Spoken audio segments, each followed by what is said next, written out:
Welcome to the coolest people I know. I'm Doug. I'm so glad that you're here joining us today. We're going to be talking today to literally one of the coolest people I know, Caroline Blaker.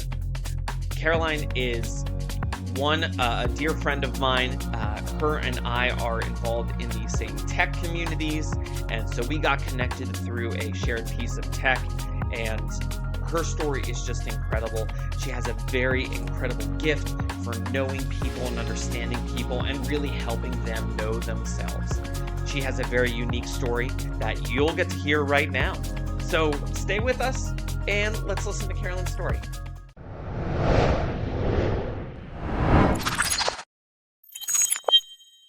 So I'm here with Caroline Blaker, who tells me she is an artist and an agency lead and a gamer and a mom. And Caroline, welcome. It's so good to be able to talk to you. Doug, thanks so much for having me. Most definitely. So we always kind of walk through a couple of different questions as we do this kind of thing. So the first question is, who are you? Well, I am a 40-something female living in the Southwest of the United States. I have a home that I live in with two children and a husband and two dogs. Um, I have lived where I live in this area of the world since 2008, so going on 20 years. Um, and I practice a lot of self-care. I work very hard to stay healthy. I I work very hard on recovering from, different situations where I've been in my whole life. And I am an agency lead um, for Aquarian Web Studio. It is the company I founded because I was ready to work for myself, and I'm an artist. It was what I was doing before I founded Aquarian Web Studio. And I that encompasses a huge body of work. It's paintings, it's ceramics, and now it's electronics and light, which is a delightful diversion and addition to the stack here. It's making art feel much more interesting and much more alive again inside. And I'm looking forward to a sort of marriage of the internet connected art with the websites. And I'm not entirely sure how that's going to go forward, but I think there's a lot of potential there. And I have not a lot else to say about it. I mean, I I love nature. I try to get as close to it as I can. We are pivoting as a family right now, and we are moving to California. Wow. And in California, there is the ocean and there are redwoods, and there are places to go and be in the around the earth that are just not accessible in the desert. I don't know if you can tell by looking at me, but I have a problem with sun exposure. I'm kind of a highly sensitive person as far as, those metrics go. Just ask my therapist. And so going in and being somewhere where the sun is a little bit less intense and the temperature fluctuation is a little bit less intense, and the access to wonderful ancient life forms is all around, is something that I find exhilarating, and it's something that's worked out for my family. So off we go. That's awesome. Well, congratulations. I know it's a big move from desert to all of the richness that California has around it because it's just crazy beautiful. Like We are almost so wherever you go. excited. Yeah, so we are moving to Eureka, which is Northern California. Okay. It's about an hour and a half south of the Oregon border, maybe 2 hours, but it's sitting there right about 5 hours north of San Francisco. And as far as coastal areas go, it is probably the cheapest. But it doesn't matter because it's also the least populated. And that's really the most interesting thing about it to me, is that it's sort of in its history, it's dealt with a whole bunch of economic blows. It's, had the logging industry fallout. It's had other industry fallout more recently. Um, and it's sort of sitting there waiting for something to hit it. It's sort of just waiting for something awesome. And while it's waiting, there is, year-round swimming in the ocean as long as you have the right wetsuit, and year-round hiking as long as you have the right rain gear, and food that is hyper local. I can, most of my personal diet that I've honed over several years grows in this climate. So that's another feeling of coming home to it a little bit. Like it's sort of part of where I should be no matter what. Interesting. So basically, you've got like this whole entire self-contained ecosystem that fits you, fits your family, offers a really unique experience. That's great. Yeah, you might say we've had our eureka moment. Uh, Dad jokes are allowed, so that works. I love it. Oh, that's a mom joke, babe. Fair. That's fair. So, second question, and I want to specifically hone this to something you said, is what is it that you're building? What are you building? And you mentioned, your agency, but you talk specifically about the art being connected to the site or like your web work. And so I'd love to kind of hear what that looks like specifically, because that sounds incredibly unique. Well, thank you. I'd be delighted to tell you about it. What do we have here? So Aquarian Web Studio is, I wouldn't call it typical at all, but it is a client-driven website maintenance shop, which specializes in expression engine and craft CMS websites. In that we do design work, we do development work. A lot of the work we do is client driven. When a client sort of has designs for their website, either sort of mentally or from some kind of source, maybe a marketer, they can come to us and we can just put it to life. We do a little bit of hosting here, just because we provide a provisioning service where you can pick your own server and we just make sure it works all the time. Sometimes it's if it's a market. Um, with that, we stay busy. But what's being built in Aquarian Web Studio that goes beyond that is really of a certain kind of creativity. Like I've been waiting, Doug, and waiting and waiting for someone to come along and say, "Build me this awesome thing," and you're the exact right one, and we know but I think I'm that person. I think I have to come along and say, "Build me this awesome thing," and build it myself with the time and space that I've created as far as what we have available and what expertise we've developed over the years. So one of the things we're building is an app for tarot readers to create readings online. Now this solves a couple of different problems. You can't Google a tarot reading, and nobody in the tech world has seemed to take tarot as a folk art very seriously in the Mm, past. Now, this tool set will allow readers to share readings with clients on a more permanent basis, without the need to share phone numbers or text pictures or create the sort of or create video or do any of the sort of workarounds that have been necessary for tarot readers to pop into people's inboxes and so forth.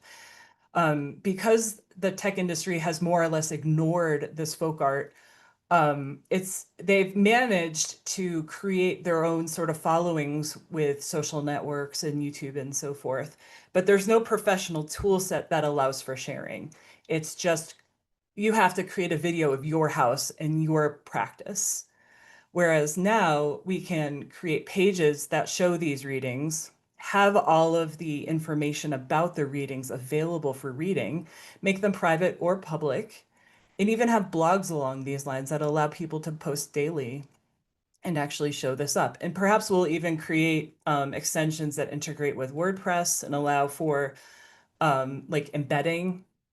This is all just being done in Craft CMS with GraphQL. mm. The next thing is, and it's slightly less website based, but we're doing Internet of Things. And Internet of Things is essentially the use of microcontrollers, which are tiny computers with a lot less processing power and a lot less actual, power usage, um, to um, to to do work from signal.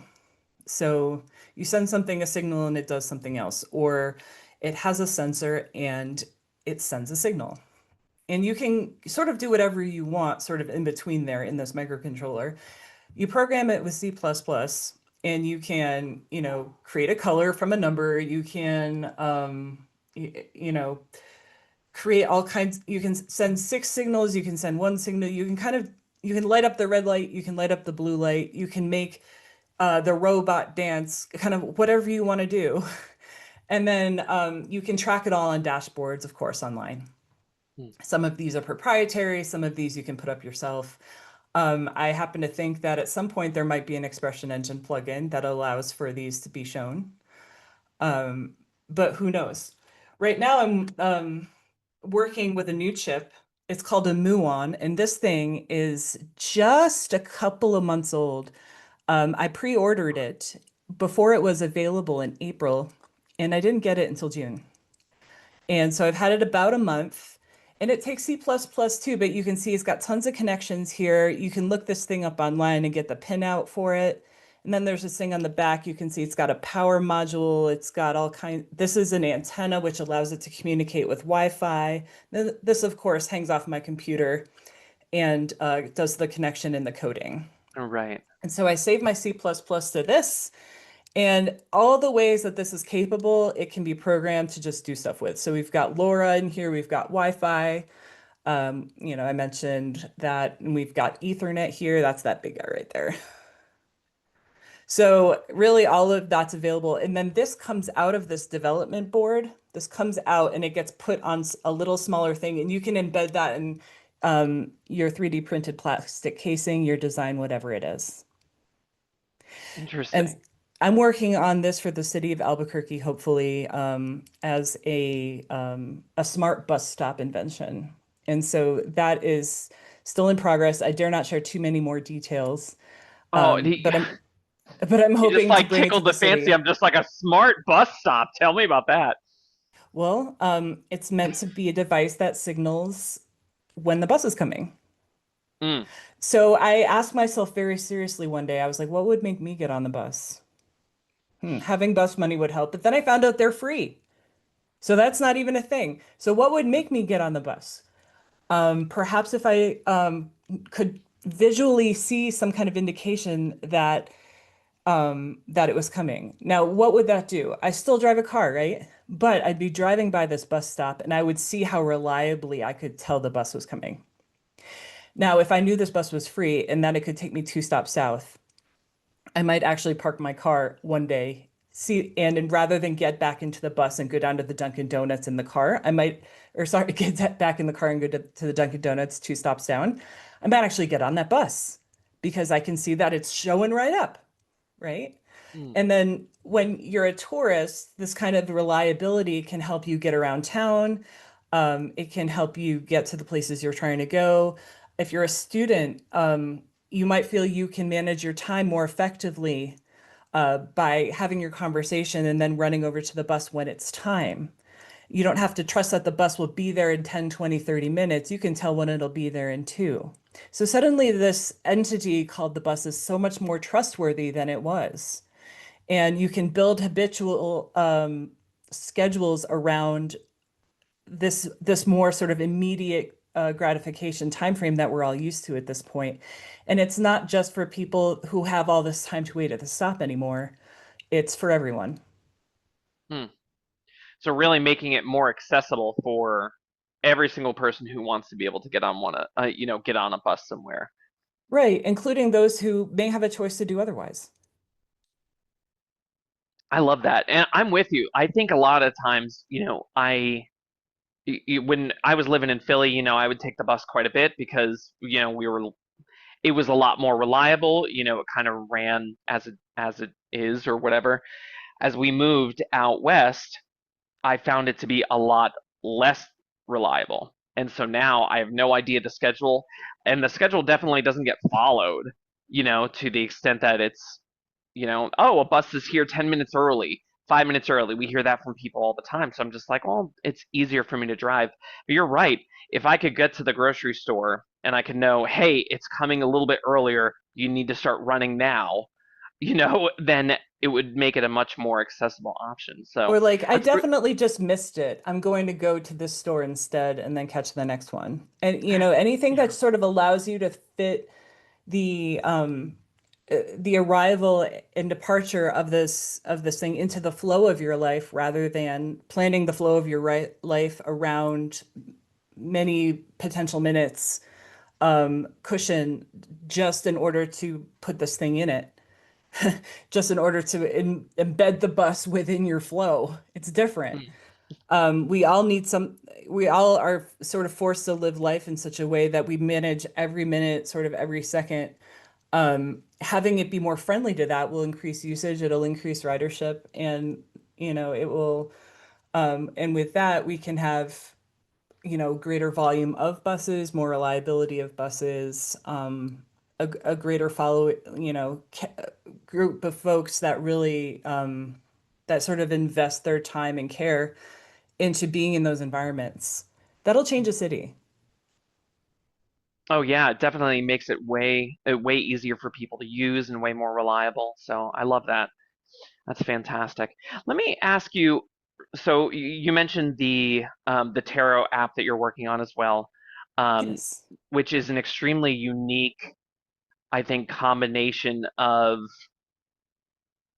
modern tech and, as you mentioned, like folk art. And so I've seen a lot of like individuals who are on like TikTok, who are doing TikTok lives and that kind of regard. They're doing these tarot readings with individuals who are talking with them. Usually I'm just kind of like passing through and I just kind of see Right. it, but what makes this different and I guess important to the realm of tarot and those who use tarot. Am I using Well, that terminology correct? First of all, should ask that. I think so. Yeah. Okay. Why do tarot readers need this? And who's Yeah. it for? Well, um, like you said, the current modality is something to the effect of get noticed on video. Yeah. And that's great if you're a video person. Some people are, and they're doing really well. But if you're not, you have to sort of leapfrog into video before you start becoming what you've sort of wanted to do all along, which is tarot. We all know what it's like to take a hard turn left when you really don't want to. You sometimes get stuck. You end up spending a ton of time. What if someone makes fun of me? Blah, blah, blah, blah, blah. And what if I just want to share this? Do I have to make a whole video? The answer can now be no, you can just share it.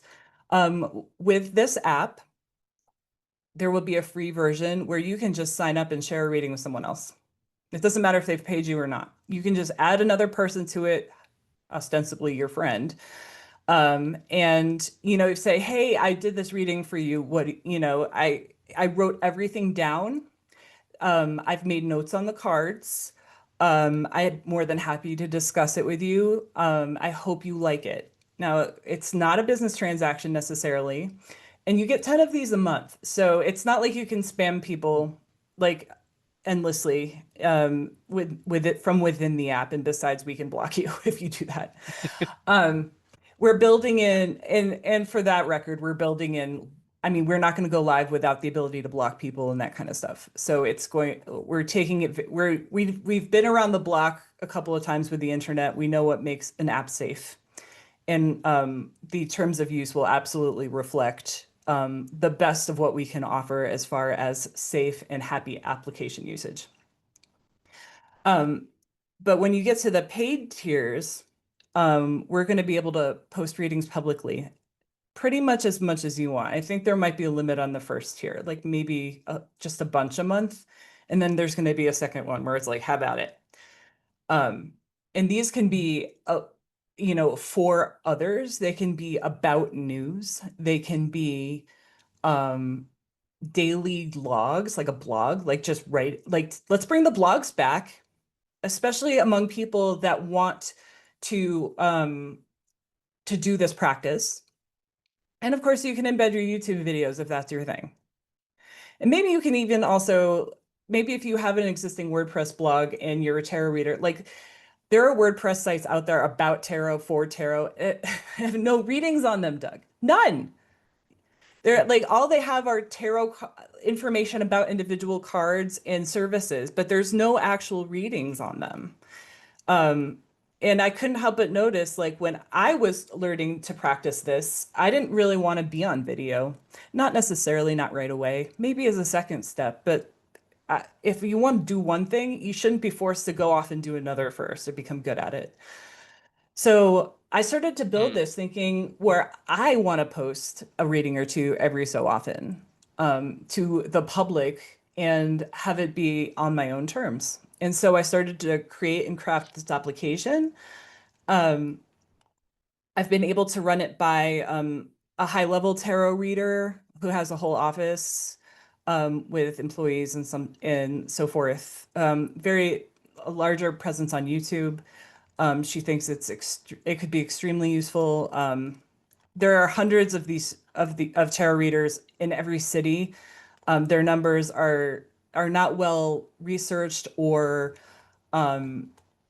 documented, but mostly because they've been ignored by the tech industry who thinks of this as sort of a frivolous waste of time. Um, which makes it an opportunity for those of us who sort of believe in folk art in whatever way you want to sort of jump in and say, to get to know the art and say, how would you make a tool set to benefit these folks? And I've been sort of researching and practicing tarot in a more serious way since the pandemic. I think we all started to do something we've always wanted to do for ourselves at that time. And astrology and tarot for me were sort of where I jumped in. Plus, it was highly available on YouTube and it sort of helped me think about the future, which in the pandemic times was important.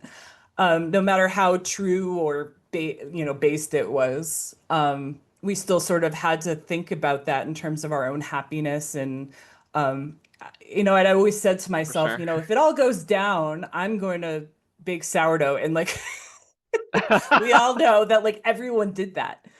It turns Everyone's got a out, sourdough starter hidden somewhere in their house since the pandemic. I right, agree. even if it's under the fridge at this point. Yeah, But the truth, I mean, I think the truth of it is, we're a lot less, I think what this proved to me was we're a lot less isolated in our thinking than we think we are.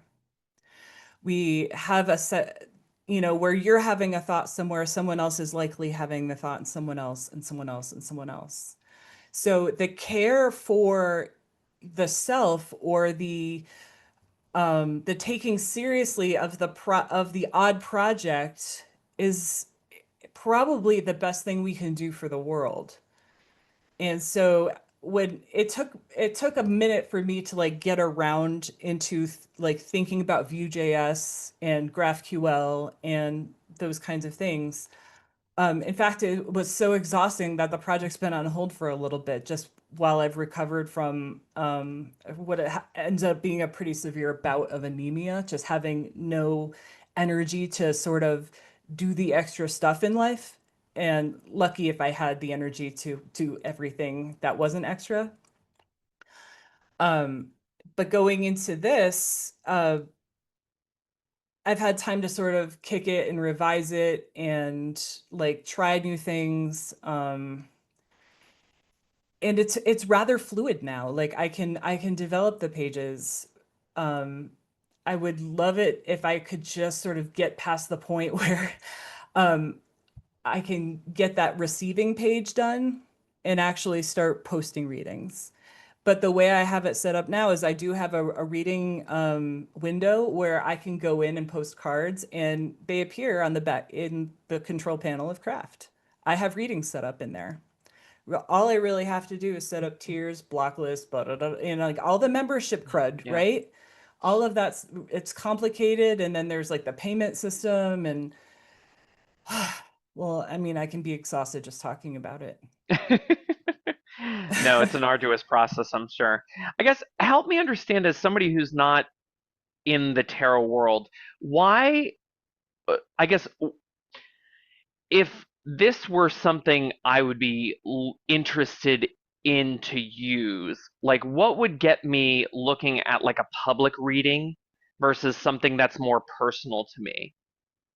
Like if I can technically go down the street or use one of those TikTokers or whoever to kind of give me something that's personal for me, what's the benefit of actually seeing that information publicly in a more generic kind of view? Or is it generic at all? Maybe I'm misunderstanding that.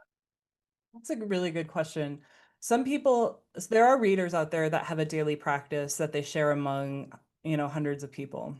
And some Hmm. of them are paid for this and some are not yet paid for this, but that's usually part of the goal to have it help sustain your life, right? Putting so much in every day, you certainly want to get something out eventually. And it's really more of the kind of thing that the person who's offering it wants to do hell or high water. They just want to do it. Hmm. So there's already, and there are people who go after tarot readings for personal reasons, and so therefore you already have the reader client dynamic.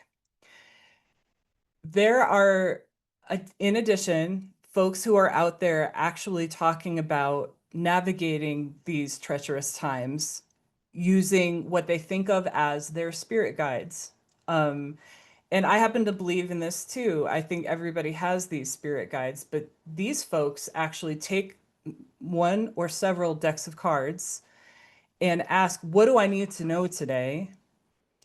And talk about it from the standpoint of random cards that they pull. Now, this may resonate with you. This may be like, oh my gosh, I can't believe she said that. Or it may be like, I have no idea what they're talking about. Either way, it's up to you to either pay attention or leave. Nobody cares.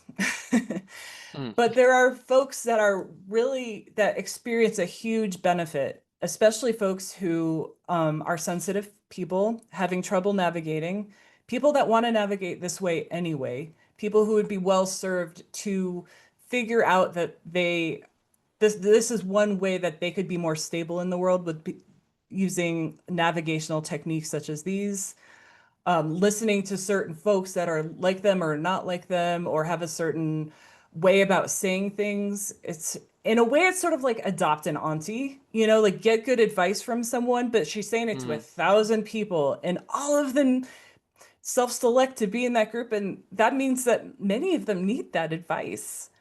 Um, so if you're a highly sensitive person and you've dealt with, I don't know, narcissists or just dramatic situations where you just can't get ahead in life, and it's because, and it's just the damage has like hindered you, and you just know that it's harming where you're coming from in terms of outlook, in terms of ability to navigate out of it, in terms of just getting yourself into a different situation. I want more money. I want a relationship that like gives and takes. I want, whatever I want that big house. I want what they have, like whatever it is. This is the one place besides therapy that can really take you by the hand and say, okay, try this today. What about this? Watch out for this. Hmm. What if you did this? This person might be coming back into your life. This is what you should really tell them. Those kinds of this or that's, you can add, and the complete and final point of it is if it sinks, if you hear this and you get that feeling that's like, oh my God, or like that's called resonance and it's real. And that's how you know that that advice was for you. It's like having a family member sort of on call with good advice finally, when nobody else has been able to guide you appropriately or direct you. Um, this is one way you can get that as somebody that just opts in for free. Hmm. And Okay. more than anything else, there are isolated folks, many isolated folks with the same problems. And this is where they can turn for that information. Hmm. No, that's good. That makes a lot of sense. So it kind of gives people an open space to be able to grow and develop and kind of hear these more specific things. But it sounds too like there's a level of trust that's built with the reader themselves, with the tarot reader, in Yeah, order to and kind of develop that. Yes. yeah, it's trust in the reader, but it's also not every message from every reader is going to be for you. So it's Mm. developing that discernment, but it's also self-development of agency. Like, yes, that's for me. Or is that for me? Oh God, I wish my dad were here. He would be able to. No, no, no. None of that. What do you think? You Mm. know, it's not outsourcing opinions about your life or direction ways or potential good or bad events or navigational points. It's about learning to trust yourself and having that dig very, very deep. I've been practicing it for 5 or 6 years now. And I can tell you, I don't even need my cards anymore most of the time. I just know what to do. I don't know anybody else that can really say that. I just navigate along and oh, that's good for me. Oh, that's not good for me. I'm gonna do that. I really don't like how that person treated me. And it's all there. It's just all there. It simplifies down so, so very much. And I can actually, you know, take my iron pills and figure out how to code again. This is a good place Recovering, to be. yeah, I mean, life comes at you fast, like, I'm like, not that this has, Oh, we just lost your audio. thank you. Um, I've done a lot of navigating in life. Like, I'm no longer in touch with my biological family. Mm. I have survived cancer. I've had two cancers. One was the big one, and the other one was like, oh, that's number two, but they weren't the same. Mm. Um, I've I've had COVID, and I know you have too. Not that you cut that part out if you don't want people to know that. Oh, But I mean, the survivorship of this generation is massive. Of all the people in the world right now, everyone is whether they want to or not developing survivorship sort of as a way of just living in the world.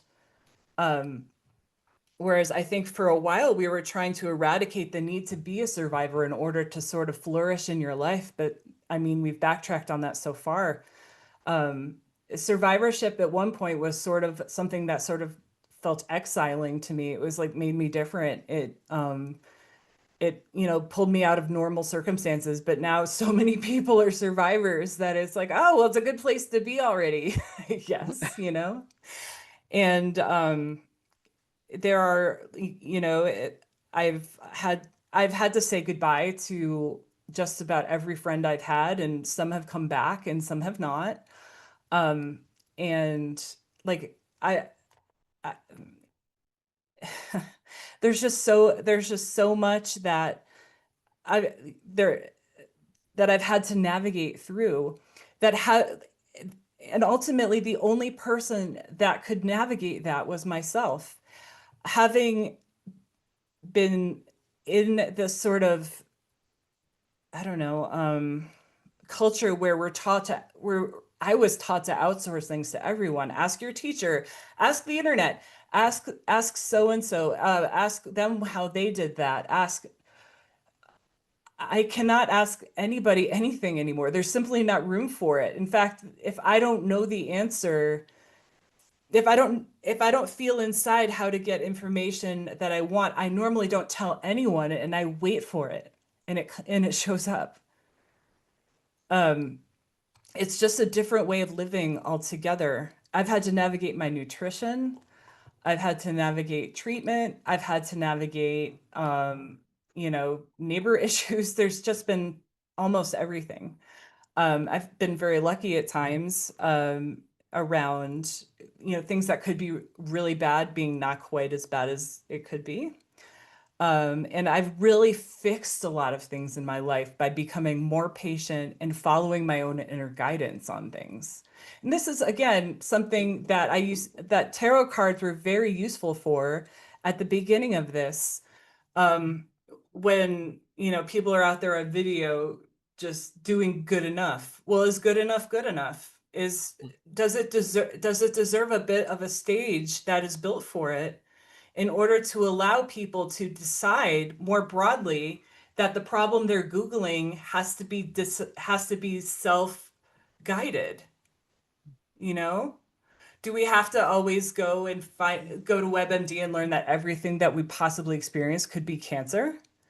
Or can we realize that the pain in our hearts might actually be just the resurgence of an old heartbreak, and it's okay to feel it and to decide for yourself when you're done?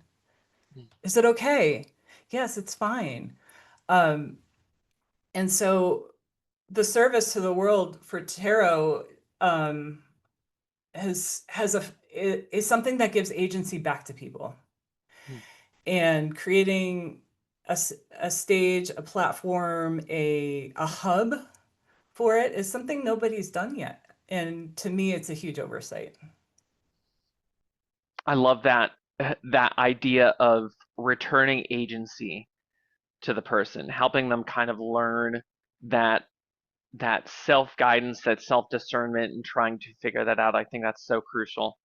And you're right, it's 100% a skill that's so lost on today. Like it feels like, I think we're pretty close to the same age. Like I wasn't necessarily raised that way either. And so until you're actually thrown into it and you have to kind of step into that nature of like, no, you're in charge of your own life. You have to fully own that. Um, and recognizing what that looks like to the level of nuance you've described, I think is really tough. So, Thank you. but I love that. Thank you for sharing that. I'm going to move us on to every week we do a question from a hat. And so this is usually the scariest time because you have no idea what it's going to be. But I've even got this nice spinny wheel here that is going to bring us all sorts of questions. So if you're ready, we're going to hit spin. Okay, let's do it. Okay. And so there's like light ones, there's heavy ones, and they all scare me, every single last one. And your question is, what does home feel like to you? Oh, we just talked about this, didn't we? Yeah, we Um, did. to me, home feels like um, the ability to be silent and quiet and grateful and need nothing. It includes a lot of provisions. Like I'm not hungry, I'm not thirsty, I'm not lonely, I'm not I'm not worried about seeing the doctor. I'm not I'm not away from folks I want to see. And I've done a lot of feeling about home in recent days, as I've already divulged to you. We're actually going to go look at homes next week. And every single day I look at the list of what's available and I go, what feels like home? Maybe twice a day. So with that, I'm looking at all kinds of places that other people have called home and go, what's the closest one? And why is that? Well, one of those things is massive trees. I don't know what it is about them, but having a closeness to ancient beings who have been on this earth for maybe thousands of years is almost like the lap of luxury for me. And I can't really explain why. To me, it feels like I get to sit with something that may have known thousands or hundreds of generations of humans just in its regular life, in sitting in its one spot, not moving. Well, not moving. We all know that nobody really knows if they move or not. It just takes too long to, but like, To actually measure it, yeah. and what is this thing really doing? Is it talking to its neighbors? Is it talking to the mycelium around it? Is it calling the rain? Does it have these abilities? Like the ability and it gets me outside of myself and puts me into bigger spaces. Same with the ocean. One of my favorite things is to get that wetsuit on and go wade in that ocean. Um, it is it's like having the floor start to move around you, especially at low tide if the breakers are way out and they come way in, and then you've got that nice sandbar behind you, and it's not sort of rashing at you the whole time. Like um, you can have this sense of being on the earth that you can't just start thinking about the business and the bills you got to pay, even if they've shown up in the last 10 minutes before you get that thing on and go out there, which happened last time, by the way. Um, I'm like, I had no idea I'm gonna pay that bill. And I'm like standing out there, the ocean's like, so what? Mm. You got and you know what? It was right. I was fine. But but it had the ability to like it was almost like on purpose. Like my day got sacked by all these like you owe this emails, and then I had to like zip up and go out there with my son and my daughter, and you know, I'm there sort of pretending to enjoy myself, thinking about these bills, and I'm seeing the ocean sort of swirl around me and go, do its waves and like the undertow and all the rest of it, and then I get hit in the head by these cold waves that just freeze my skull. Anyway, we're talking about home. But home has the ability to clean you. It has the ability to set you free, to set you right, to make you part of the space, as opposed to imposing yourself upon a space to make it home. It's something we're looking for right now, and in a way, it's what we're missing in our current environment. In speaking of my family exclusively, um, we have worked very hard to sort of make our Albuquerque house um, what we would call home, and I think we've done a pretty good job. But there's nothing you can really do about 109-degree temperatures with 100% sunshine. Yeah. And like it kills your plants. It does. I mean, there's nothing great about it. There's almost very little redeeming about it. And you visit here and you understand why everyone builds within like the last square inch of the property they have, because and then just puts gravel around because like no one wants to be out. No one wants to garden.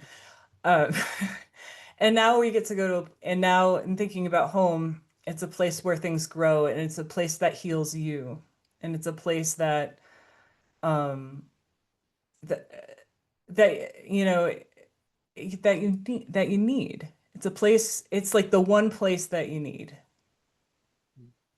That's what I That would is say home beautiful. is. Yeah, that's Thank a you, Doug. beautiful picture of what home is. And I love the dichotomy between the oppression of Albuquerque versus, kind of even the freedom that it sounds like you're feeling just with the idea of moving to Eureka. Like you don't have a place or anything yet, but you've got it sounds like the place has you already. Oh yeah. It feels like I won. It feels like after all of this, like I've reached the finish line of something, of struggle. And now I get to go keep living, which isn't exactly struggle free or anything, but the parts of it that were bugging ain't gonna bug over there.